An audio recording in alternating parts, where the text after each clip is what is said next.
What's up, everybody? Welcome to Podcast Now. I'm Alex. In this video, I'm going to be going over the ending to Star Wars Jedi Fallen Order. I'm going to be explaining it, kind of going over my impressions and what to expect going forward. So this is going to be a very, very big spoiler video. If you guys don't want to know the ending to Jedi Fallen Order, do not watch this video. The clips will also be being played. So again, turn away now if you don't want to know. So the main focus of this game, especially as you start going throughout the game, is to get the holocron. The holocron has a list of names and also locations of Jedi, of future Jedi, people that are Force sensitive. The Empire obviously wants to use them to obviously bring them in and corrupt them, whereas the good guys, the character that you play as, you guys basically want to save them. Up until this final mission, it's kind of just assume that you're going to take it, not necessarily know what you're going to do with it, but that choice will be figured out once you actually get it back. The holocron is held by Trilla. She's technically the final boss fight. You fight her, you end up defeating her.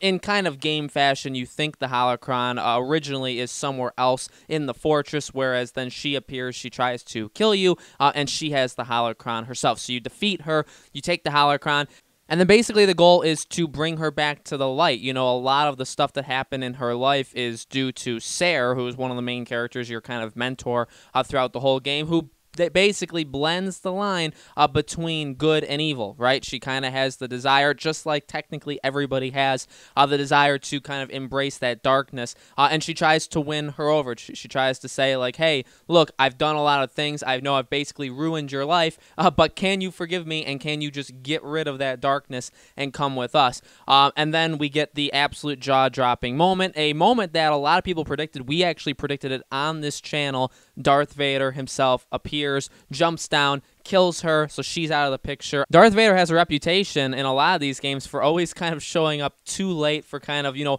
somebody underneath him doing something bad, losing something, and then Darth Vader has to go and clean things up, and that's pretty much what happens here. She loses the holocron, so you as your main character, you take the holocron, so you have it, so that is lost now, and Darth Vader obviously has had enough of that. You fight him very, very briefly. Quick, just like personal opinion, I love it. I love that they make him basically unbeatable. I think that over these last couple games, the kind of like new Star Wars canon, they've done it where they've really tried to make Darth Vader just an absolutely incredible powerhouse character. You saw it with Rogue One. Really, in the Battlefront games as well, he's one of the strongest, or he's commonly referred to as kind of like that tank, that really strong character. And then you get him here, and he's just ruthless, and he's an absolute beast of a person. You know, he's an amazing, amazing villain. And this game, I believe, does it just absolutely so well. You only get one hit on the guy. One hit, then you have to try and run away, basically, and it's pretty much just a chase scene. He's chasing you, he's moving platforms, he's destroying basically everything in your path, and eventually you run into him again. You think you lose him, you go down an elevator or go up an elevator, you go through the other side, Darth Vader's there, you have a very brief encounter, kind of just like a quick time, and then you're saved by Sarah, who comes back. You know, Darth Vader flung her off into basically lava, but somehow she survived, and she comes back to try and save you, and again, she kind of goes into, well, do I be evil or do I be good? And she starts going down that evil path before eventually just breaking one of the glass windows, allowing the water to flood in. Vader stops it. You guys escape back to your ship. So that's the Darth Vader scene. Again, really love it. Really love that they basically made him unbeatable. You're not going to beat him. He strikes fear into both the characters immediately. They know that there's going to be some major, major problems, and they're not going to win this fight. They just got to run away. I love that idea. I love that they actually did that. So all that was great. They go up to the ship, and it's the end of the game. They open the holocron, so they get to see, you know, and they even talk about, you know, we're going to have to influence these people's lives, and if we don't go and find them, well, you know, the Empire is going to always be out looking for them. Just like the Empire is looking for us, the Empire is going to be looking for these Jedi. So the question is, do we find them? Do we kind of bring them in? Do we start in, like, basically an academy, which is what Sarah says. She's all for it, kind of. She's like, you know what, we should probably find them, and we could rebuild the Jedi Order. And then you, as the main character, you destroy the holocron while saying, like, pretty much, no, the Force is with them. They have to figure it out on their own. If they're going to go down the evil path, they're going to go down the evil path, but you just have to let the Force guide them. Whatever happens with them, and we can't influence, because we don't want to change, we don't want to influence influence their lives, because maybe we do it wrong, maybe we don't do it the right way. Again, it's kind of up to them to end up doing it, and then the game ends. They say, where to now, and that's pretty much it. Very open-ended. I think this is a game that obviously a lot of people kind of, again, predicted. If it does well, if it sells well, if it's received well, we're going to get more. And I think that's just an obvious thing to say. So when it comes to the ending of this game, it pretty much is what a lot of people thought. It ends, and it doesn't necessarily 1,000% set up the next game, but it leaves it open. Anything can happen. You have to imagine now, I would think, reading into this ending, Darth Vader's had enough with these Inquisitors. And again, it's always kind of like that, right? He kind of always employs somebody else to do the job because he's too busy, watching the Death Star be built or whatever he actually does. So he's on his castle in Mustafar. He's always doing, busier things, stuff that he can't, trouble himself with to actually jump into the action. Then he always kind of shows up too late and is like, you know what? You guys are worth. And I know it hasn't happened in that many games, but we do start to see a pattern, and it's forced that way. I saw a lot of people say that they were underwhelmed by the ending in general.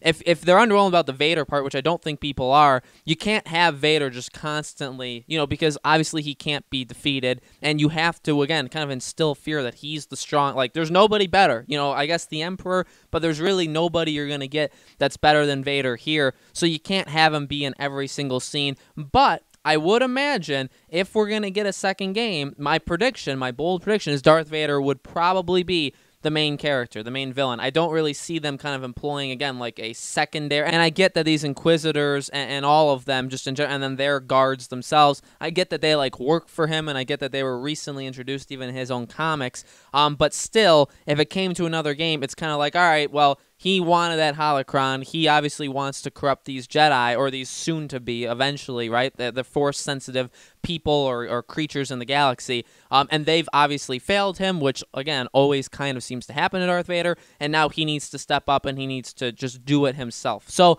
I could see a future game, a second game, being him as the main villain, not being like in every single scene. He's not like every boss fight or something like that, but I could see you having to go up against him a couple more times, and maybe the plan overall could just be that you get stronger and stronger. It makes a lot of sense that, you as a person that was Force sensitive, but you're kind of in hiding, you kind of didn't, you didn't really want to get put into all the situation, but now you did, and you've kind of embraced it, and you've definitely gotten a whole lot more powerful from start to finish of this game. Still, in the grand scheme of things, you are very, very weak compared to Darth Vader.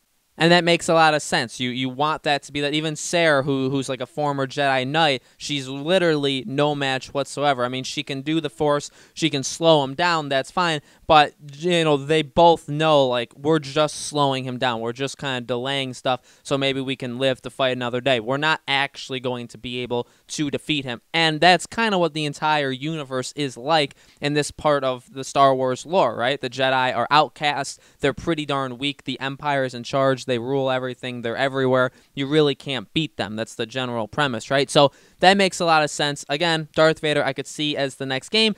Again, the holocron, destroying the holocron thing maybe could be looked at as underwhelming. Maybe the ending of this game, just in general. I think it's a pretty solid ending. I think the Darth Vader moment is big enough and as a really big jaw-dropping moment that, yeah, a lot of people probably saw it coming, but just really, really cool to see in general. I think it made a lot of people happy. I was reading the comments of people that saw the ending of this game, and they were all very, very much happy that we got to see Darth Vader. And again, they made him a very, very cool character. So if you guys were worried about Darth Vader not being in this game or not being strong in this game, he is in this game. And pretty much the goal of this game was to get that holocron, which then you just destroy at the end. Maybe a little twist there, but like understandable why you actually did it. His words kind of speak for themselves. So guys, let me know in the comments below, what did you think about the ending for Star Wars Jedi Fallen Order? Do you like it? Did you hate it? Did you feel it was underwhelming? And what do you think for the future of this franchise? Do you think it's going to get a sequel? What do you think the sequel is going to be about? Who would be would Vader be the main villain? Let me know all those things in the comments below. Make sure you guys subscribe to our YouTube channel, Podcast Now. Hit that bell icon so you guys know when these videos go up. And thank you as always for watching. We're going to be covering this game, Jedi Fallen Order, quite often on the channel. Over the next several days, we'll have videos on the weekend. We'll have videos throughout the rest of next week. Discussion videos, kind of tips and tricks for the game in general. So lots of Jedi Fallen Order content coming. If you guys are interested in that, then you've definitely come to the right place. So thank you all very much for watching. I hope to see you all on the next video.